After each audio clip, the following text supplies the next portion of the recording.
Awal pertama itu adalah persoalan kasus minuman keras ilegal, Bapak-bapak. Itu masalah kasus Arab. Memang kita tahu Bapak kepolisian sudah menetapkan tersangka. Ya, kita harapkan, kita kawal di tuntutan nanti bahwa tidak hanya 2 orang. Artinya kita pahamlah bahwa Bapak ada yang sarjana hukum, ada yang praktisi, sudah kita bergelutlah dengan persoalan hukum. Kita sudah paham bahwa pasti ada pemilik modal, pasti ada pemilik lahan, pasti ada yang menyuruh segala macam. Ya kita maunya ini diusut seadil-adilnya, itu aja Bapak. Ya kenapa? Karena masalah Arab ini masalah generasi muda. Bisa saja Bapak Mahyudin punya anak, tiba-tiba minum Arab, bagaimana Pak? Ya kan? Belum Bapak-bapak yang lain. Itu yang pertama.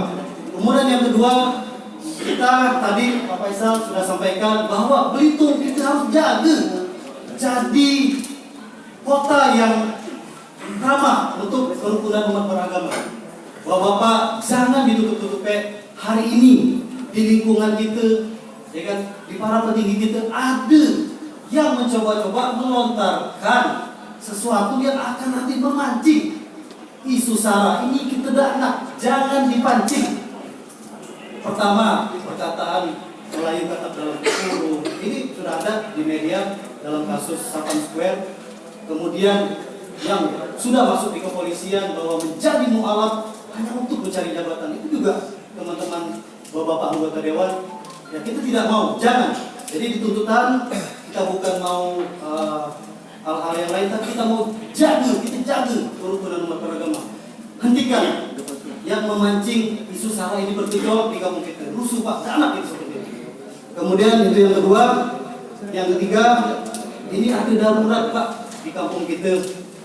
Darurat penggunaan keutamaan bahasa Indonesia, bahasa daerah kita Pak. Bapak semua tahu, aku GKT orang baru, bukan siapa-siapa. Kita tahu ikon Kabupaten Belitung ini siapa Pak? Jam Gede, bukan Big Ben yang ada di London Pak. Tolong, ini jadi ciri khas kita pariwisata, bukan kita jadi orang Inggris, bukan kita jadi orang luar. Tapi mana kearifan lokal kita, mana jati diri kita. Ini darurat Pak. Kenapa disebut darurat? Sapam Square akhirnya menjadi polemik. Mohon diselesaikan. Kemudian muncul rock corner, muncul food street, muncul public safety center. Pak, kita bangga di Pulau Belitung ada anak muda yang bisa 16 bahasa asing. Tapi bukan kita jadi orang asing. Bukan wajah kampung kita ditaruh bahasa asing. Itu yang ketiga Bapak-bapak. Kemudian yang keempat, permasalahan perlindungan aset daerah atau pemanfaatan aset daerah sesuai dengan fungsi. Bapak yang ngatur, yang menetapkan, Bapak Pak Mahyudin dan anggota-anggota yang lain, aku nak tanya, di mana rumah dinas ketua DPR hari ini? Simbol Pak, simbol, bukan simbol rakyat loh. Bukan maksudnya bukan untuk rakyat, tapi untuk Bapak sebagai wakil ini loh rumah dinas. Kemana rakyat akan mengadu aspirasi Pak? Sebelum kami ke kantor sebenarnya kami bisa ke rumah. Tidak mungkin kami ke rumah dinas itu. Tapi kami ke rumah dinas wakil rakyat, ya itu berarti ketua, ya kan? Itu Pak. Jadi yang keempat, kemudian yang kelima Pak, minimnya fasilitas atau kualitas pelayanan kesehatan di Kabupaten Belitung, terutama di rumah sakit Masjid Judono dan yang lain. Pak, ini bukan ngade-ngade, aku bukan anak begaya atau apa segala macam. 2017 aku buat Yayasan Melayu Rantau, lah banyak orang yang aku bantu sebelum ada program sehati, lah banyak jenazah yang aku balikan ke kampung kita Pak. Bukan main-main, bukan bercanggih. Aku pernah baca statement Pak Idrianto, ada hadir Pak Idrianto. Beliau ada atensi, tapi tolong jangan hanya atensi, jangan hanya muncul di kita, selesaikan Pak. Bahwa hari ini aku dikontak oleh Pak Kades Depok, beliau peduli dengan warganya, akan dioperasi Pak ke Jakarta. Di Jakarta rata-rata orang kita ini takut berubah. Ngapa Pak?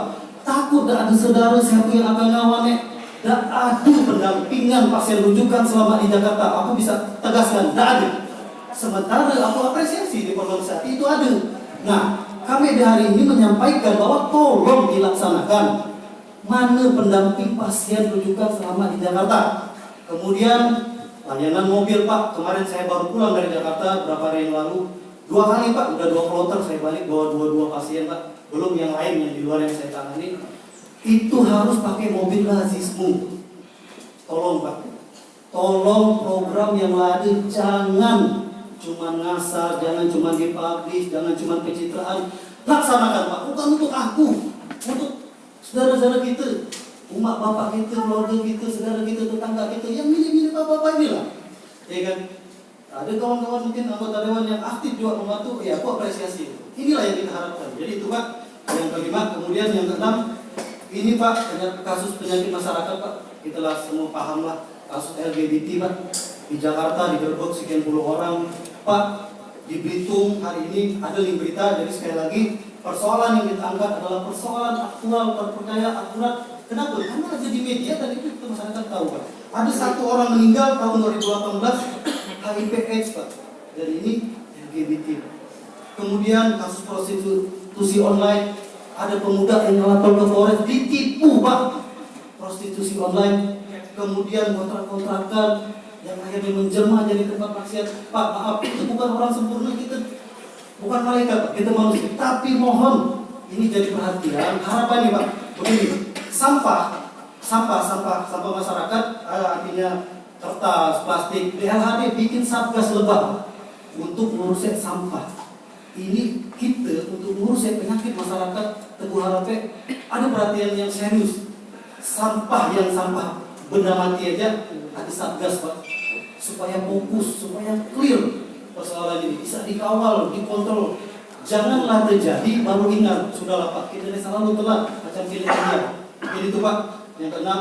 Kemudian yang ketujuh, kasus rentenir Pak, kasus rentenir pinjaman berbunga tinggi, arisan online, arisan bermasalah. Bapak, hari ini ada aparatur pemerintah yang baru ditetapkan tersangka menggunakan dana desa untuk arisan online. Aduh, miris Pak, miris. Mohon ini juga jadi perhatian. Ini bukan persoalan psikodongan, persoalan orang ramai. Jadi itu yang ketujuh. Kemudian yang ke-8 yang tadi juga disampaikan dari kawan-kawan SPSI bahwa kasus ketenagakerjaan, PHK sepihak, hak karyawan yang tidak dipenuhi ini yang kita contohkan PT PUS Pak. Jadi ini bukan isu, bukan apa, ini kejadian. LKS tripartit Pak, mohon ini tuntutan clear, jelas kita sampaikan apa sih tuntutannya. Bahwa LKS tripartit mohon Pak, kalaupun memang ada diaktifkan, dijalankan maksimal Pak. Tolonglah bela dengan prosedur yang benar secara hukum, mekanisme yang berlaku, jalankan. Dewan pengupahan kalau memang tidak ada dibuat, kalau memang ada dijalankan dengan maksimal.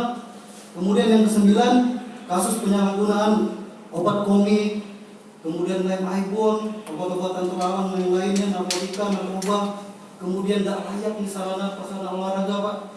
Kemudian dicoretnya anggaran KONI. Bapak-bapak, sudahlah, kita ya mencerdaskanlah masyarakat kami, rakyat, bukan ngadu-ngadu, bukan segala macam, tapi ayo Bapak bekerja baik-baik, kami support, kami dukung, kami pilih lagi, ya kan?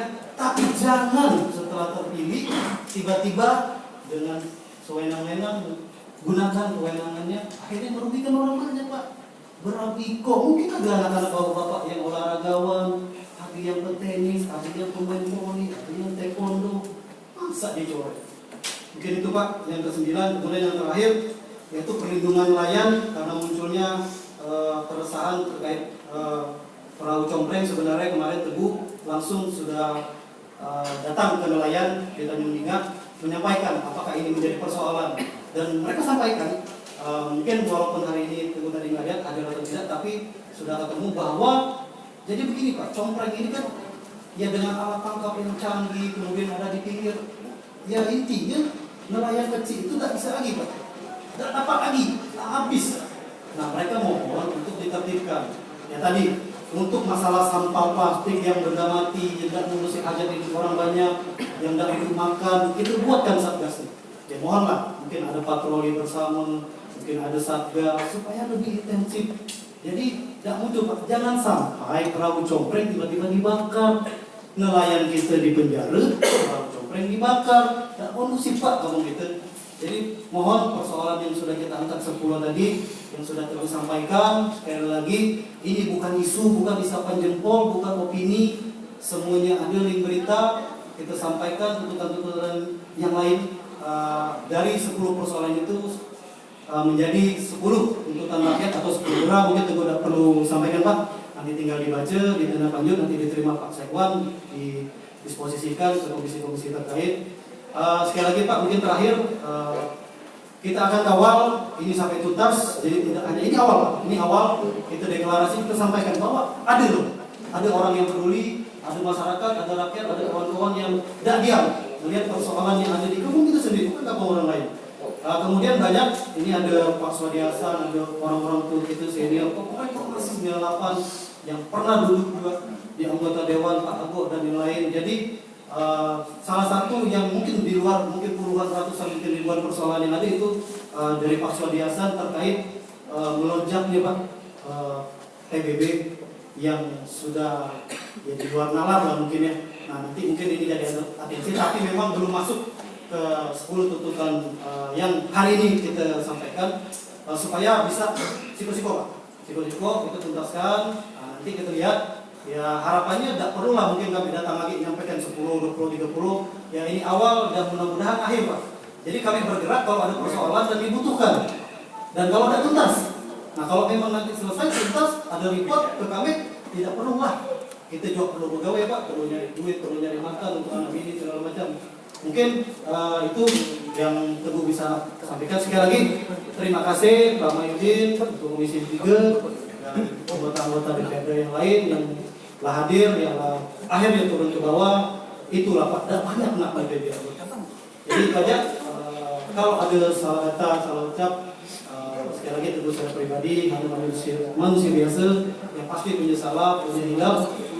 Saya kata wabillahi taufiq wal hidayah. Assalamualaikum warahmatullahi wabarakatuh. Baik, terima kasih kepada Pak Teguh yang telah menyampaikan aspirasi yang 10 tadi. Kami berharap Pak Teguh untuk menyerahkan, kita foto sama-sama menyerahkan dokumen tersebut Pak. Karena sampai saat ini kita belum menerima tersebut.